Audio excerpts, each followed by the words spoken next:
So നമ്മൾ next വരുന്നതാണ് Faraday second law. അപ്പൊ എന്താ ഈ ഫാരഡേയുടെ സെക്കൻഡ് ലോ പറയുന്നത് നമുക്ക് നോക്കാം. When the same quantity of charge is passed through different electrolytes, then the mass of different substance deposited at the respective electrodes will be in the ratio of their equivalent masses. എന്താ പറയുന്നേ? നമുക്ക് രണ്ട് different electrolytic solution ഉണ്ട്. അപ്പൊ ഞാൻ ഈ first ഇലക്ട്രോലൈറ്റിനെ 1 എന്നും second ഇലക്ട്രോലൈറ്റിനെ 2 എന്ന് റെപ്രസെന്റ് ചെയ്യണം. അപ്പൊ 1, 2 എന്ന് പറയുന്ന രണ്ട് ഇലക്ട്രോലൈറ്റിക് സൊല്യൂഷൻ ഉണ്ട്. ഇത് രണ്ടിലൂടെയും സെയിം ക്വാണ്ടിറ്റി ഓഫ് ചാർജ് ആണ് പാസ് ചെയ്യുന്നത്. ഇത് Q1 ഉം ഇത് Q2 ആണെന്ന് വിചാരിച്ചു. Q1 എന്ന് പറയുന്ന charge passing through this electrolyte, Q2 എന്ന് പറയുന്ന charge passing through this electrolyte. അപ്പൊ ഇതിലൂടെ രണ്ടിലൂടെയും സെയിം അളവിലാണ് ചാർജ് ഫ്ലോ ചെയ്യുന്നത്. അപ്പൊ charge Q is equal to എന്താണ്? IT ആണ്. അപ്പൊ ഞാൻ ജസ്റ്റ് പറയാണ്, ഇതിനെ നമ്മൾ രണ്ട് സീരീസ് ആയിട്ട് കണക്ട് ചെയ്തിട്ടുണ്ട് എങ്കിൽ, രണ്ട് സീരീസ് ആയിട്ട് കണക്റ്റഡ് ആണ് എങ്കിൽ ഇതിലൂടെ പാസ് ചെയ്യുന്ന കറണ്ടും ഇതിലൂടെ പാസ് ചെയ്യുന്ന കറണ്ടും സെയിം ആണ്, I സെയിം ആണ്. അത് ഫ്ലോ ചെയ്യുന്ന ടൈം Tയും സെയിം ആണ് എങ്കിൽ, ഇതിലൂടെ പാസ് ചെയ്യുന്ന കറണ്ടും സെയിം ആണ്, ആ കറണ്ട് ഫ്ലോ ചെയ്യുന്ന ടൈം രണ്ടിലും സെയിം ആണ് എങ്കിൽ ഓട്ടോമാറ്റിക്കലി എന്ത് ഈക്വലന്റ് ആവും? Q ഈക്വലന്റ് ആവും. Because Q is equal to IT ആണ്.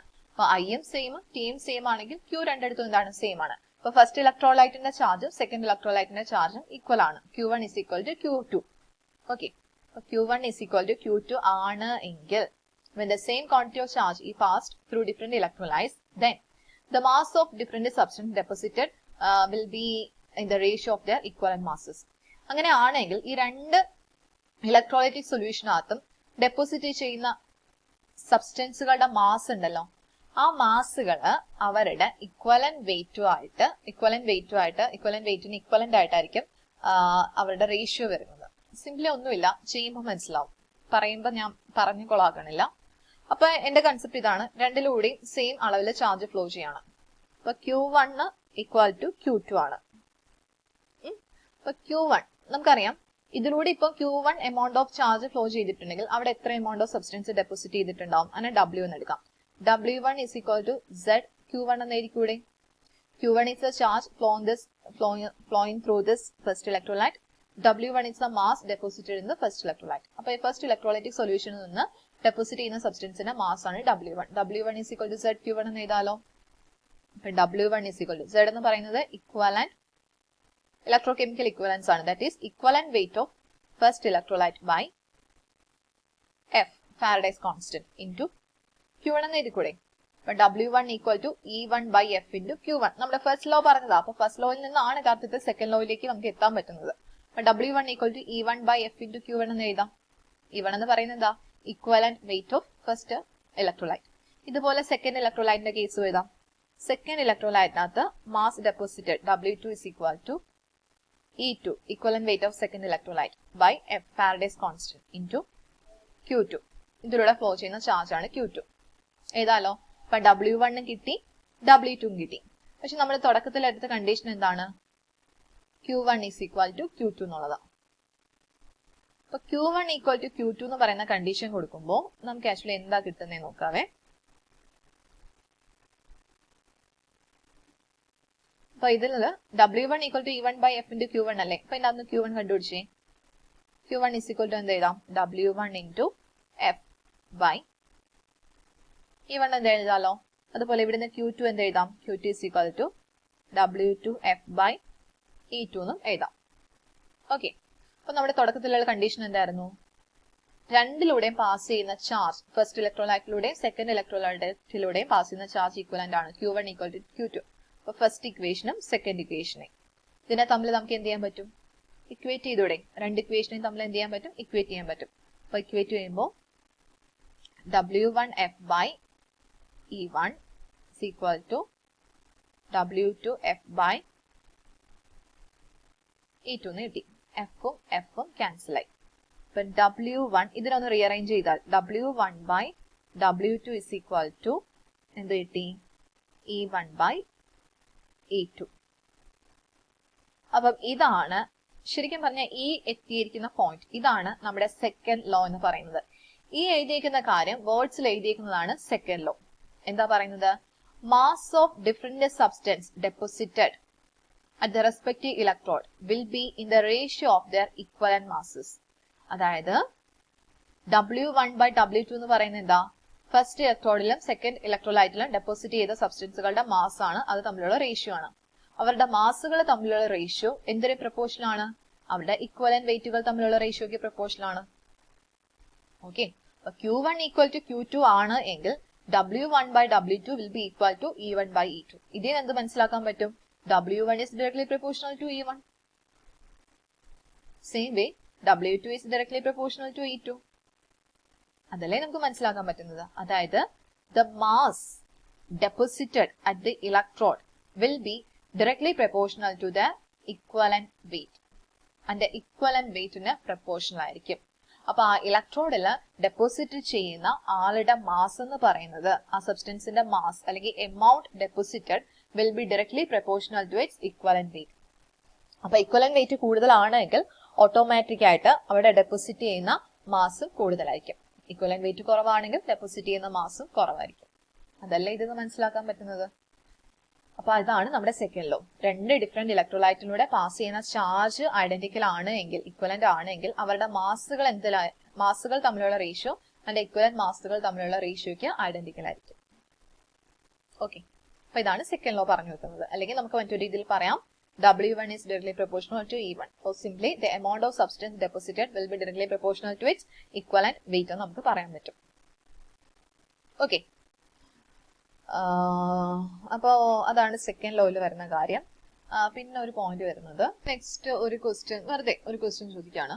അതായത് the amount of substance deposited by the passage of 1 Faraday of charge. 1 Faraday charge നമ്മുടെ സൊല്യൂഷനിലൂടെ പാസ് ചെയ്യുന്നത് വഴിയായിട്ട് ഡെപ്പോസിറ്റ് ചെയ്യുന്ന സബ്സ്റ്റൻസിന്റെ എമൗണ്ട് W എത്രയാണ്? The mass of substance or the amount of substance deposited by the passage of 1 Faraday of charge. Options ഇപ്പം പറയുകയാണെങ്കിൽ 1 mole of substance, 1 gram of substance. Third option, 1 gram equivalent of substance. None of this. അപ്പോൾ ഒരു Faraday charge pass ചെയ്യുമ്പോൾ എത്ര amount of substance ആണ് deposit ചെയ്യുന്നത്? Options, 1 mole substance, 1 gram substance, 1 gram equivalent of ഈ substance. ഏതാണ് right answer? Okay, അപ്പൊ അത് നമ്മൾ ഫാരഡേന്റെ ഫസ്റ്റ് ലോ ആണ് യൂസ് ചെയ്യുന്നത്. W is equal to ZQ എന്നല്ലേ പറയുന്നത്. Z എന്ന് പറയുന്നത് എന്താ? Equivalent weight by F. അതെല്ലോ. സോ നമ്മളിവിടെ ചോദ്യം 1 ഫാരഡേ ചാർജ് ആണ് പാസ് ചെയ്തിരിക്കുന്നത്. അതായത് Qന്റെ പ്ലേസിൽ എന്താ വരാ? Q is equal to 1 Faraday ആണ്. So W is equal to E by F. Qന്റെ പ്ലേസിൽ 1 ഫാരഡേ അല്ലേ? അപ്പൊ എന്ത് വരും? W is equal to E, equivalent weight എന്ന് കിട്ടി. അതായത് 1 ഫാരഡേ ഓഫ് ചാർജ് പാസ് ചെയ്തപ്പോൾ ശരിക്കും പറഞ്ഞാൽ 1 gram equivalent of substance. W is equal to E എന്നല്ലേ പറഞ്ഞത്? E എന്ന് പറയുന്നത് എന്താ? ഇക്വലന്റ് വെയിറ്റ് ആണ്, ഇക്വലന്റ് മാസ് ആണ്. അപ്പൊ 1 gram equivalent of A substance ആണ് ഡെപ്പോസിറ്റ് ചെയ്യുന്നത്. അപ്പൊ ഇതായിരിക്കും നമ്മുടെ റൈറ്റ് ആൻസർ എന്ന് പറയുന്നത്. കേട്ടോ? നെക്സ്റ്റ് വന്നിട്ട് നമ്മളിപ്പം ഒരു സോളിഡ് മെറ്റീരിയൽ ഡെപ്പോസിറ്റ് ചെയ്യുമ്പോൾ ഇലക്ട്രോഡിലോ കാഥോഡിലോ ആനോഡിലോ ഒരു സോളിഡ് മെറ്റീരിയൽ വന്ന് ഡെപ്പോസിറ്റ് ചെയ്യുമ്പോൾ അതിന്റെ മാസ് കണ്ടുപിടിക്കാനുള്ള ഇക്വേഷൻ ആണ് W is equal to ZQ എന്ന് പറഞ്ഞത്.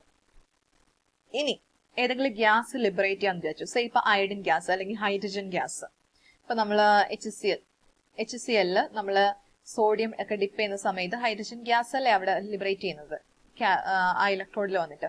അപ്പൊ അങ്ങനെ ഏതെങ്കിലും ഗ്യാസ് ഇവോൾവ് ചെയ്യുകയാണെങ്കിൽ, ഒരു സബ്സ്റ്റൻസ് വന്ന് ഡെപ്പോസിറ്റ് ചെയ്യുന്നതിനേക്കാളും ഒരു ഗ്യാസ് ആണ് ഇലക്ട്രോഡിൽ ഇവോൾവ് ചെയ്യുന്നതെങ്കിൽ ആ ഗ്യാസിന്റെ മാസ് അല്ല നമ്മൾ കണ്ടുപിടിക്കുന്നത്. ഗ്യാസ് എടുക്കുമ്പോൾ നമ്മൾ അവിടെ എന്താ എടുക്കുന്നത്? ആ ഗ്യാസിന്റെ വോളിയം ആണ് കണ്ടുപിടിക്കുന്നത്. അപ്പൊ volume of gas evolve is equal to ZIT. Qന് പകരം IT.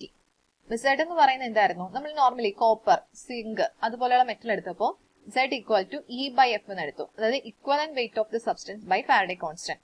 പക്ഷെ ഇവിടെ നമ്മൾ വോളിയം ഓഫ് ഗ്യാസ് ഇവോൾവ് കണ്ടുപിടിക്കുമ്പോൾ Z ഒരു മാറ്റമുണ്ട്. E by F എന്നല്ല നമ്മൾ എടുക്കുന്നത്, VE by F എന്ന് എടുക്കും. ബാക്കിയൊക്കെ ഐഡന്റിക്കൽ ആണ്. Volume of gas evolve, volume of gas evolve V is equal to VE by F into IT.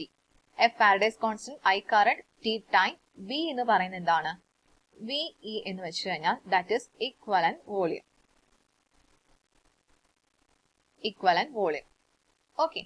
Just ഒരു റിലേഷൻ പറഞ്ഞു എന്നേ ഉള്ളൂ. നമ്മൾ ഗ്യാസ് ഇവോൾവ് ചെയ്തത് കണ്ടുപിടിക്കുമ്പോൾ അതിന്റെ വോളിയം ആണ്, എത്ര വോളിയം ഗ്യാസ് ഇവോൾവ് ചെയ്തെന്നാണ് പറയുന്നത്. V is the volume of gas evolved. V എന്ന് പറയുന്നത് ഇക്വലന്റ് വോളിയം ആണ്. ഇക്വലന്റ് വോളിയം എന്ന് വെച്ച് കഴിഞ്ഞാൽ ഒരു ചാർജ് ഫാരഡേ വന്നിട്ട് എത്ര വോളിയം ഓഫ് ഗ്യാസിന് പ്രൊഡ്യൂസ് ചെയ്യുന്നു, ഒരു ഫാരഡേ ചാർജ് വഴി എത്ര വോളിയം ഓഫ് ഗ്യാസ് കിട്ടുന്നു, ആ ക്വാണ്ടിറ്റിനെയാണ് നമ്മൾ ഇക്വലന്റ് വോളിയം എന്നതുകൊണ്ട് ഉദ്ദേശിക്കുന്നത്. കേട്ടോ? അപ്പൊ ഗ്യാസ് വരികയാണെങ്കിൽ അങ്ങനെ ഇക്വേഷന് ചെറിയൊരു മാറ്റമുണ്ട്. അപ്പം ആ ഒരു പോയിന്റ് കൂടെ ജസ്റ്റ് ഒന്ന് ഓർത്തിരിക്കുക. അപ്പൊ ഏകദേശം ഇത്രയായപ്പോ നമ്മുടെ ഫാരഡേസ് കോൺസ്റ്റന്റ് ഒക്കെ ഏകദേശം എന്താ പറയാ, ഫാരഡേസ് ലോസ് ആയിട്ടുണ്ട്. ഫസ്റ്റ് ലോയും സെക്കൻഡ് ലോയും. ഫസ്റ്റ് ലോ ആണ് കേട്ടോ കുറെ കൂടെ ഇമ്പോർട്ടന്റ് ആയിട്ട് വരുന്നത്, ഫസ്റ്റ് ലോ ആണ്. ദെൻ ജസ്റ്റ് ഞാൻ പറയാം, ഒരു 1 മില്ലി ആംപിയർ കറന്റിന് ആംപിയറിലേക്ക് എങ്ങനെ കൺവേർട്ട് ചെയ്യും? 10⁻³ കൊണ്ട് മൾട്ടിപ്ലൈ ചെയ്താൽ മതി. 1 ആംപിയർ എന്ന് പറയുന്നത് 10⁻³ മില്ലി ആംപിയറിന് ഇക്വലന്റ് ആണ്. ചിലപ്പം കറണ്ട് തന്നിരിക്കുന്നത് മില്ലി ആംപിയറിലൊക്കെ ആയിരിക്കും, അതിനെ എന്തിലേക്ക് കൺവേർട്ട് ചെയ്യേണ്ടത് വരും? ആംപിയറിലേക്ക് കൺവേർട്ട് ചെയ്യേണ്ടതായിട്ട് വരും. അപ്പൊ അതുകൊണ്ട് പറഞ്ഞേ ഉള്ളൂ.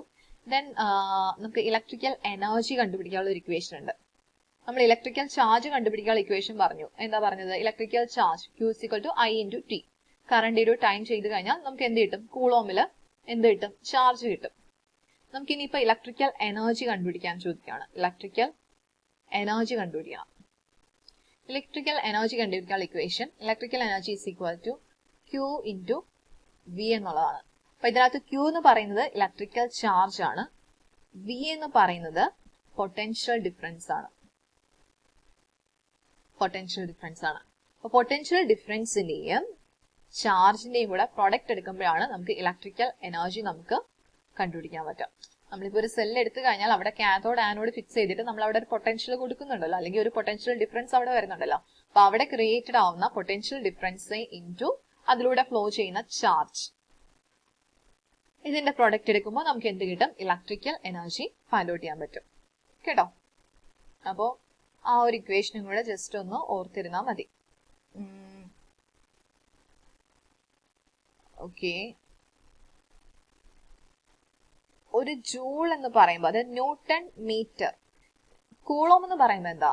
ഇവിടെ തന്നെ Q എന്ന് പറയുന്നത് ചാർജ് ആണ്, അതിന്റെ യൂണിറ്റ് എന്താ? കൂളോമിലാണ് എനിക്ക് കിട്ടുന്നത്, സിയില്. ഓക്കെ.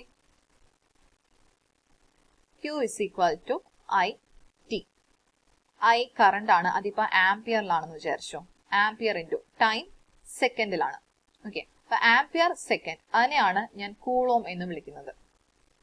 ആംപിയർ കറണ്ട് ആംപിയറിലും ടൈം സെക്കൻഡിലും. അപ്പൊ ഇത് മൾട്ടിപ്ലൈ ചെയ്താൽ ചാർജ് ആണ് കിട്ടുന്നത്. ചാർജിന്റെ യൂണിറ്റ് നമ്മൾ കൂളോം എന്നാ പറയാം. അപ്പൊ ആംപിയർ ഇൻറ്റു സെക്കൻഡ്, അതിന് നമുക്ക് എന്താ? അതിന് ഇക്വലന്റ് ആണ് കൂളോം എന്ന് പറയുന്ന ചാർജിന്റെ യൂണിറ്റ്. ഇനിയിപ്പോ അതുപോലെ വേറൊന്ന് പറയുകയാണെങ്കിൽ ന്യൂട്ടൺ. 1 ന്യൂട്ടൺ ഇൻറ്റു 1 മീറ്റർ, അതാണ് 1 ജൂൾ എന്ന് പറയുന്നത്. അപ്പൊ ജൂളിന്റെ മറ്റൊരു യൂണിറ്റ് ആണ് ന്യൂട്ടൺ മീറ്റർ. അത്രേ ഉള്ളൂ. ജൂളിന്റെ വേറൊരു യൂണിറ്റ് ആണ് newton metre. Because 1 newton into 1 metre ആണ് 1 ജൂൾ എന്ന് പറയുന്നത്. അപ്പൊ ജൂളിന്റെ വേറൊരു യൂണിറ്റ് ആണ് ന്യൂട്ടൺ മീറ്റർ. അതുപോലെ കൂളോമിന്റെ വേറൊരു യൂണിറ്റ് ആണ് എന്താ പറയാ? ആംപിയർ സെക്കൻഡ് എന്ന് പറയുന്നത്. അപ്പൊ ജസ്റ്റ് ഇത് എന്തിനാ പറയണെന്ന് വെച്ച് കഴിഞ്ഞാൽ ഏതെങ്കിലുമൊക്കെ പ്രോബ്ലം ചോദിക്കുമ്പോൾ ആ ഒരു ഇന്റർ കൺവേർഷനും കാര്യങ്ങളൊക്കെ ഒന്ന് അറിഞ്ഞിരിക്കാൻ വേണ്ടിയിട്ടാ. അത്രേ ഉള്ളൂ. അപ്പോ ഇതാണ് നമ്മുടെ ഫാരഡേസ് ലോസിൽ വരുന്ന ഏകദേശം കാര്യങ്ങളൊക്കെ ആയിട്ടുണ്ട് കേട്ടോ.